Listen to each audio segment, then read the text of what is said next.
Hello, blessed morning and welcome back to our channel. Project po natin ngayon is house renovation. So first thing na gagawin natin is mag-install po tayo ng bagong roofing.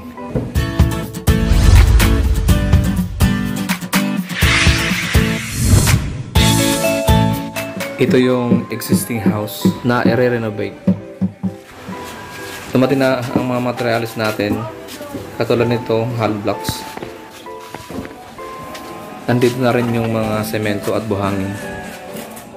Ito naman yung mga materials natin para sa ating new roofing.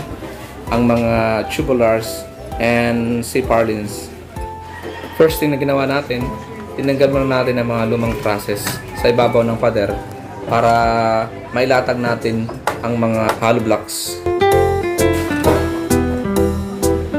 Nandito yung kasama natin gumagawa ng bistayan para sa buhangin. Naglalagay na ngayon ng mga daway para sa hollow blocks at nag-start na rin na maghalo ang iba natin mga kasama.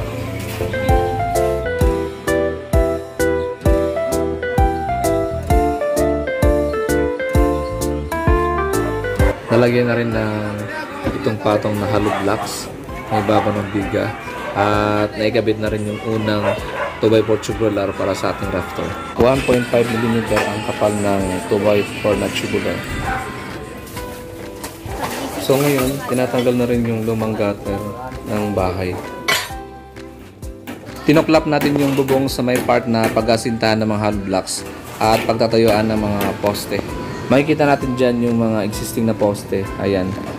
So bubuhayin natin yan. Then ito yung biga. Dyan natin ipapatong yung hollow blocks. Tinutuwid na ngayon yung 12mm na rebars ng existing na poste. So nag-start na tayo ngayon na mag-asinta ng mga hollow blocks dito po sa gilid ng bahay.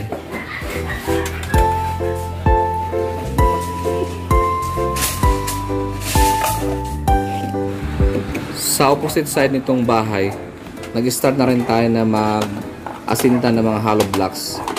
Dahil dito natin ipapatong ang ating rafter na 2x4 tubular.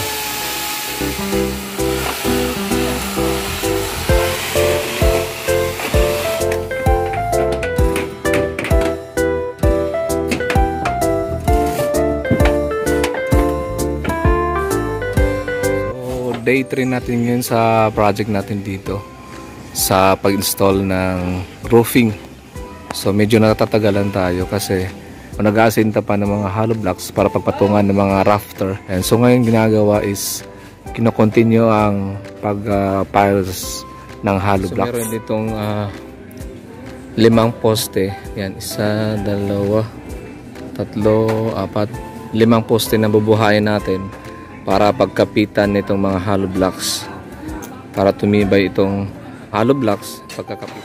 Gumagawa na ngayon si Kuya ng anilyo para sa dugtong na baka ng poste.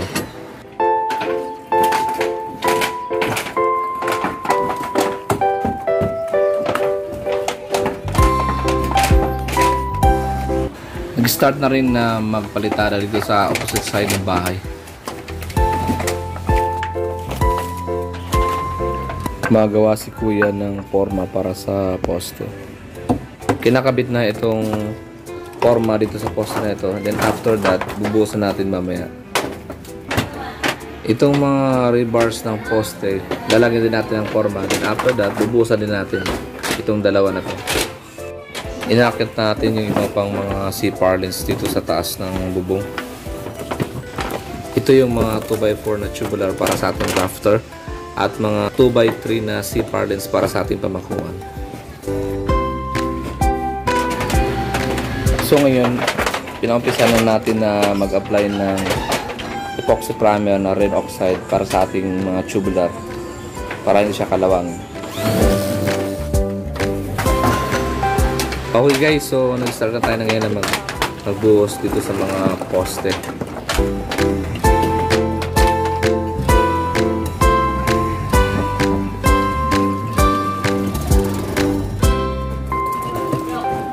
So, 2 poste pala ang bubuhusan natin ngayon.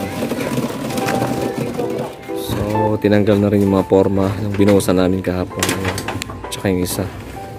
Tapos dito naman kakabit yung forma para buhusan na mamaya. Naglagay na rin tayo ng 2x3 na tubular para pagpatungan ng ating rafter na 2x4 tubular. Hanggang dulo yun eh. That is 12 meters. Wini-welding na ngayon. Dinugtong yung dalawang 2x3 na tubular.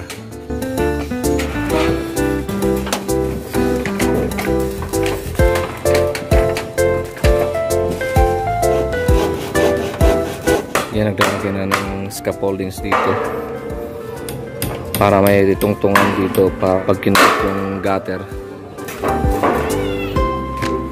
Ito po ay day 5 namin sa paggawa ng bubong.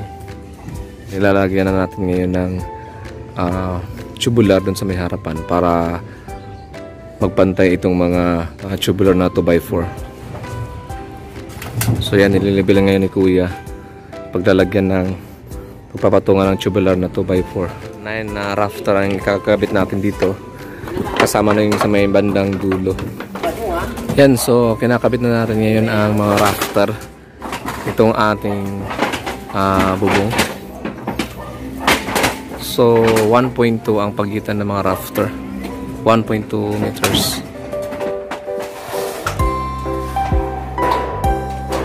Yan, nilalatag na rin ng mga C-purlins na pamakuwang.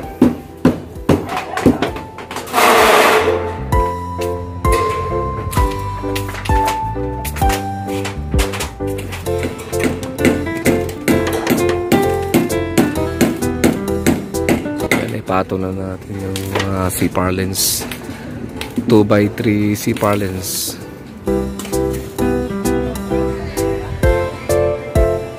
So nakakapit itong ating bakal sa 5 poste. Yun ang unang poste, yung pangalawa, pangatlo, pang-apat, tapos dito sa gitna yung pan-5 nasasalo dito sa tubular. Okay, so na-welding na po yung C-purlins para po sa kalahati ng bubong. At dito naman nilalatag yung mga C-purlins para sa isa pang kalahati ng bubong. Nakabit na lahat yung mga C-purlins. Ayan. So ngayon, ina-apply na ng epoxy primer, red oxide, para hindi talaga siya kalangin itong ating C-purlins and tubular.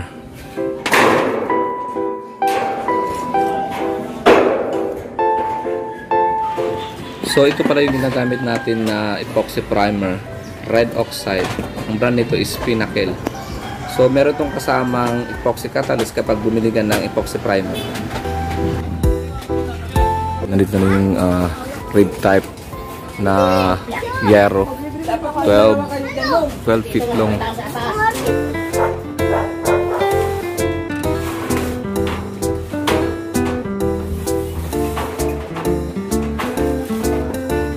Ito na yung sinepa, Hardiplex na sinepa, 10 piraso ito. Ito na rin yung plain sheet at yung gutter, galvanized gutter and flashing. Yan, makikita natin yan, meron itong number tulad nito, 25 and 1/2.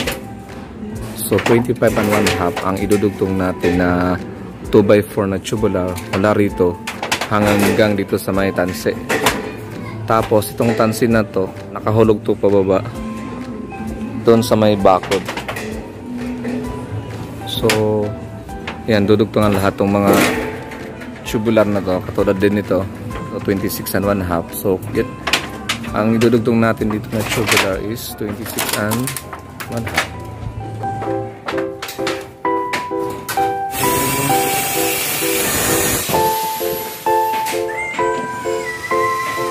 Okay, so dinudugtong na ngayon yung pinutol kanina ng mga 2x4 na tubular.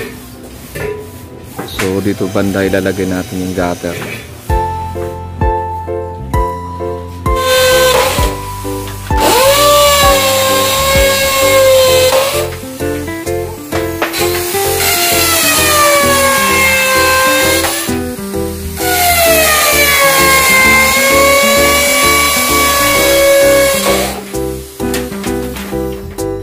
Alright, so kinakabit na ngayon yung fascia board na Hardiplex.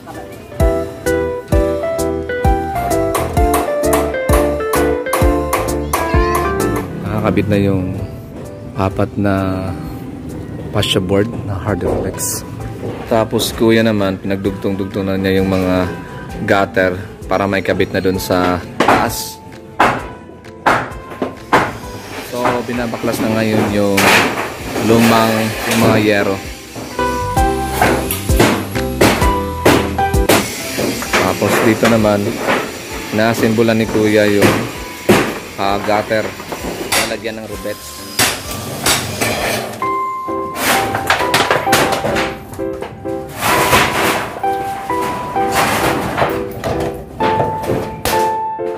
Kanina natanggal na rin yung mga lumang yero. So natira ngayon itong mga good lumber na trusses.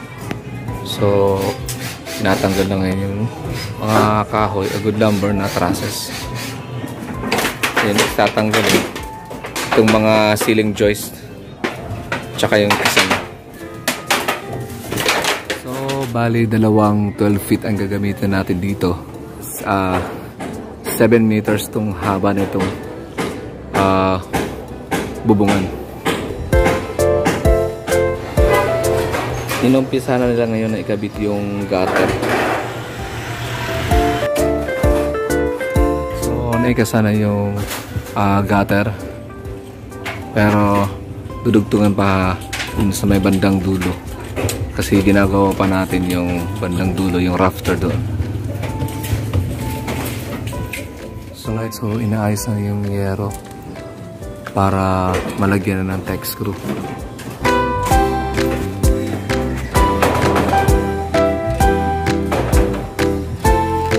Okay, so winiweld din na ngayon itong ating 2x4 na tubular dito sa dowel na rebar para maging matibay.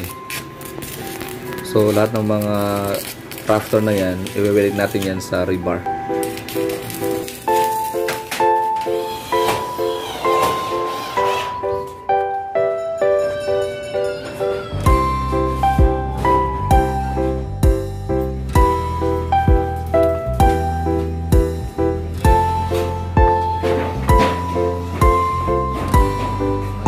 Dito banda sa may gate, ginagawa na rin yung pagdugtong ng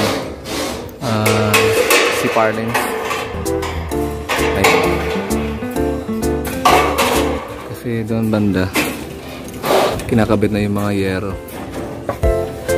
Ayan. So ito yung karugtong niya dyan.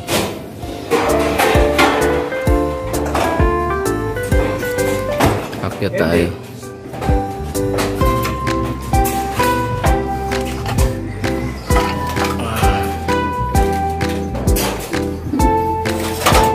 Yan, so kunti lang matatapos na itong paglagay ng yero ito sa bubungan. Ito na lang ang kulang.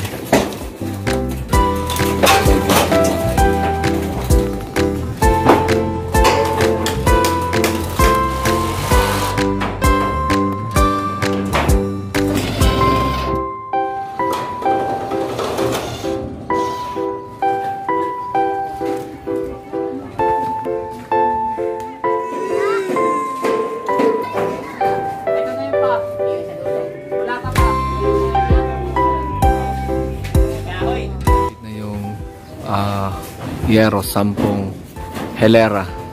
Yero. So bali 3 helera na lang doon sa dulo.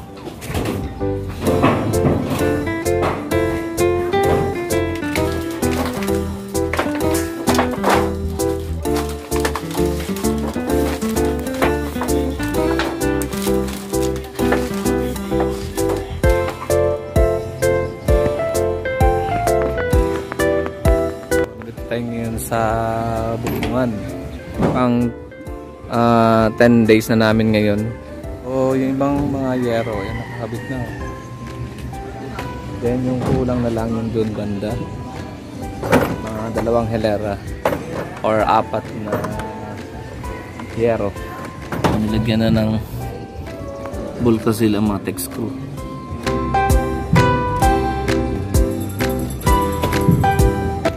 ginagawa nila ngayon is maglalagay na ng flashing sa mga corner doon banda, tsaka yung dito. Yan, mahaba rin yun. Hanggang doon. Alright, so tingnan natin dito. Kinakabit na yung corner flashing.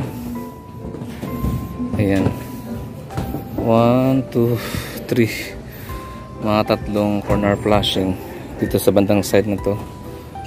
Tapos doon 1, 2, 3, 4, 5. Mga 5 na corner flashing. Ito yung end flashing para doon sa dulo. So siguro mamaya or bukas ikakabit na rin. Tapos itong gutter para yan doon. Pagka naayos na yung mga siparlins doon, pwede natin ikabit itong gutter.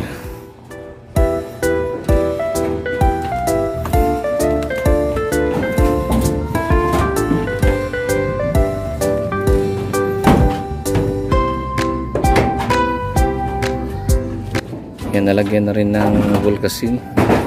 Tapos narin bits na rin. Yan, dalawa sila dito sa bubong. Si kuya yung isang skills.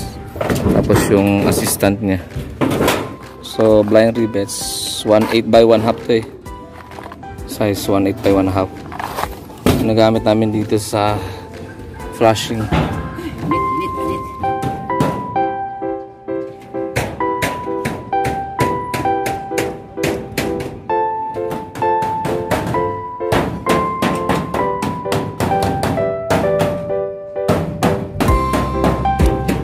Ito yung plain sheet kanina na pinabas or pinutol. So ang socket nito is 16 inches. Kaya lang hinati siya. So binend ito 4 inches. Ito 12 inches. Kaya 16 inches. So bali tatlong peraso ang natatabas sa isang plain sheet.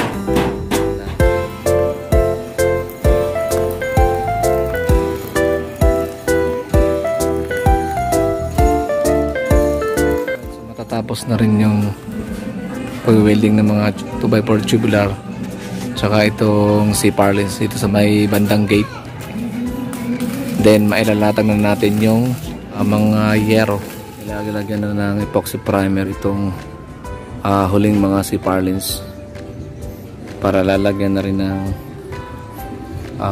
yero.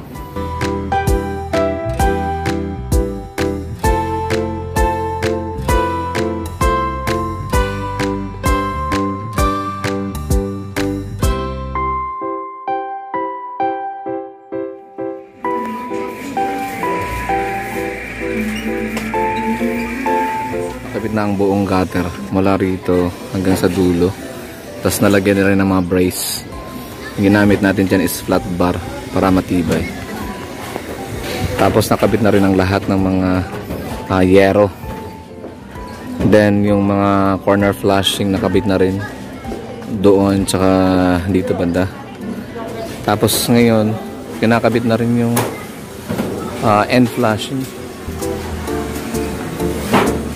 Kanina kinabit yung sanepa dito, yung fascia board.